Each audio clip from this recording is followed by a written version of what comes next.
Hey everyone, welcome to week 52.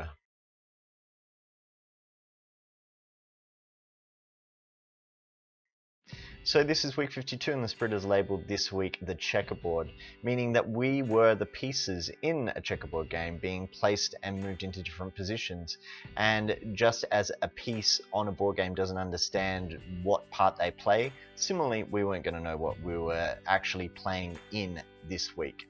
And so for a lot of people that have issues with control and trust, this week was going to really activate those elements.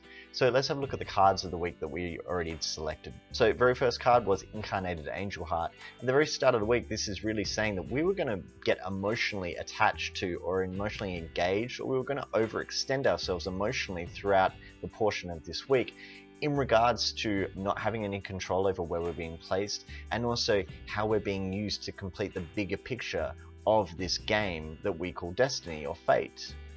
Next card, your heart is checked out. And so this card comes up whenever there's an aspect of our heart that's sort of taken a little bit of a back seat, typically because it's experienced some kind of pain or disappointment or betrayal. And so the heart takes a little bit of a back seat and sort of says, you know what, I'm just going to observe what's going on for a moment. I don't really want to be a part of this. I'm a little bit concerned about getting hurt again. So instead of putting myself into that scenario, I'm going to step back and you let me know when it's safe, but I want some proof. So essentially the heart was saying all of that.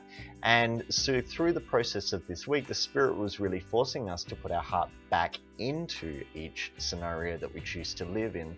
But we also weren't going to have any kind of map as to where it was leading, what it was all about, because as I said, being a piece on the checkerboard, the piece doesn't see the bigger picture. And so we really just needed to learn to trust, which is, of course, one of the biggest themes of this year. Next card, physical changes. So this card comes up whenever the body was going to sort of take the brunt of the change that we go through. So whenever things shift and change dramatically on an emotional or a spiritual or a mental level, the body itself starts to alter and give you messages of feedback, whether this is a bit too much for me, I need a little bit of a break, or you're missing this particular portion of the message, so I'm going to give you some feedback in this particular part of my body. So this card of physical changes was really saying that we were meant to look at our body and listen to the messages that we were being given, because we probably would find some truths in there that were being left.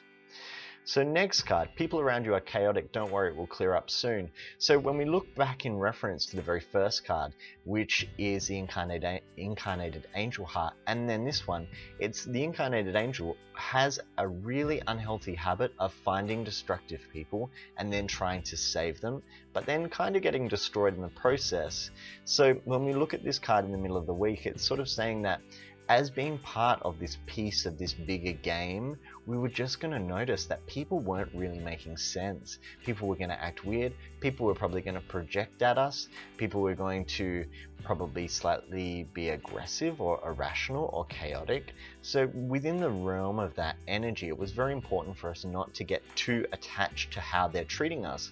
But because of the card at the start of the week, which is all about the angel, which cares so much, there was really the trap of us getting too engaged in that.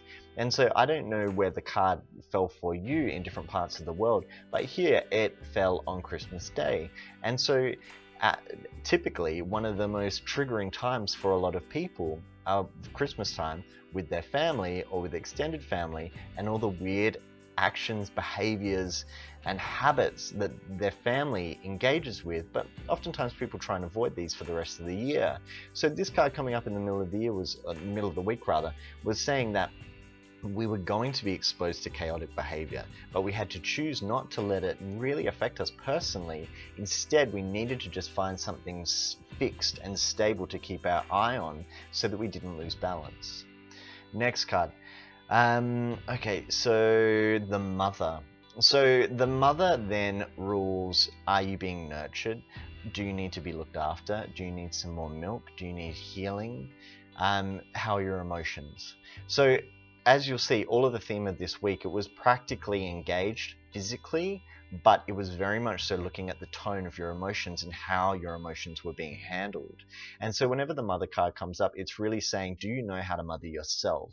Because oftentimes you'll be trying to mother others in the hopes that eventually you're going to get mothered yourself, but typically that never actually happens. You need to be the one to mother yourself first and find out what you need in terms of being mothered or being nurtured, and then you're going to feel satisfied and full, and then you can look at looking after other people.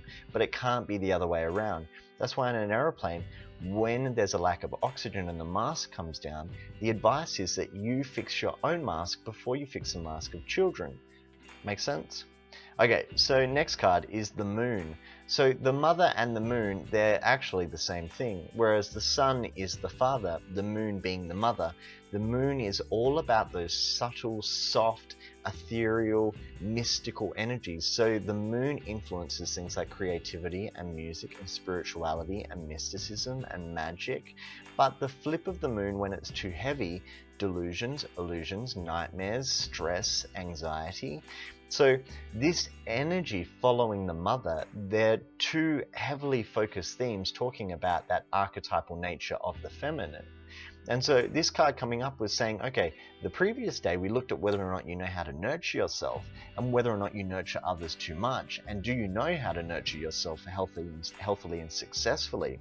And then the next day was, do you have too much of that feminine energy? Is it taking you too much into the realm of illusion, lies, deceit, nightmares, any of that realm of intangible action, instead getting lost in the very, very intangible world of dreams, nightmares, and illusions. So when we look at the theme of this week, it was talking about the very start being really soft and subtle and being hurt a little bit too much and putting yourself in situations where you are going to get hurt. And then later on in the week, it was saying, have you learnt how to balance that yet? And then with a whole abundance of that motherly and nurturing and moon energy, if you don't learn how to tune it into something practical, the excess of it has its own traps as well. So the next card was you are gifted. So this card comes up whenever Spirit has observed that we don't really see, work with, activate, and honor the gifts and skills that we've been given. And what Spirit really needs us to understand is that instead of focusing so heavily on trying to find where you're meant to go, Spirit leads us to where we're meant to go by doing what we're good at.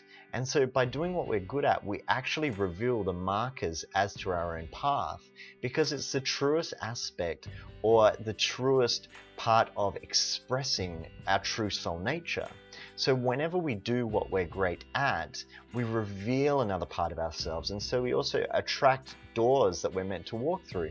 And we attract people that are likened with that type of energy. And we attract opportunities that are linked with where we're meant to go.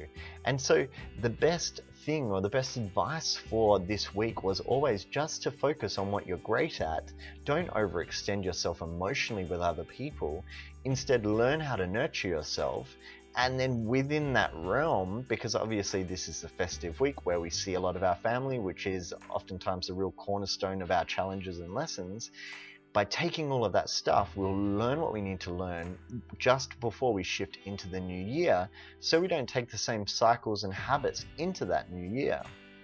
So they were the cards of the week, and as I said, the symbol of the checkerboard was more so just so that we would understand that we're being moved into positions where we aren't going to see the bigger picture, but to really try and derive some sense of peace and harmony and acceptance in that fact, because ultimately we have no control. But that's good, because we don't need any control, because if we had control, we'd probably screw things up so much more.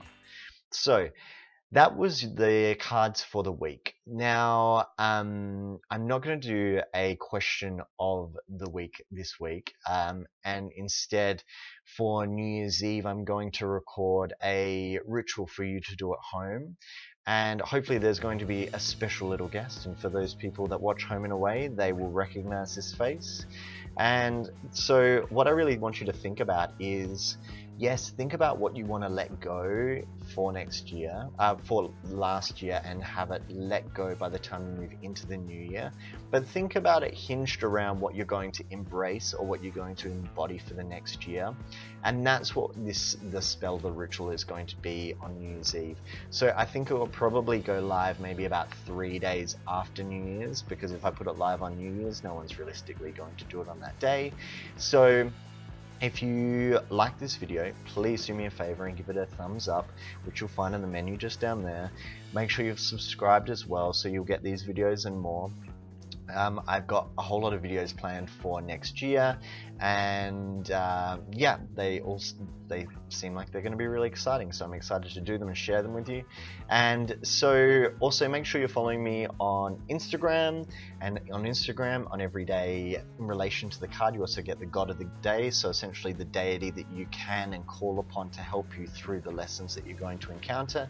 And then on Twitter you also get a mantra of the day, which I've heard a lot of people like to use in relation to the card. And then obviously you can get all of the daily cards on my Facebook page. So thank you so much for watching. I hope that the checkerboard didn't give you too much torture or turmoil, and similarly I hope your family didn't give you too much torture either.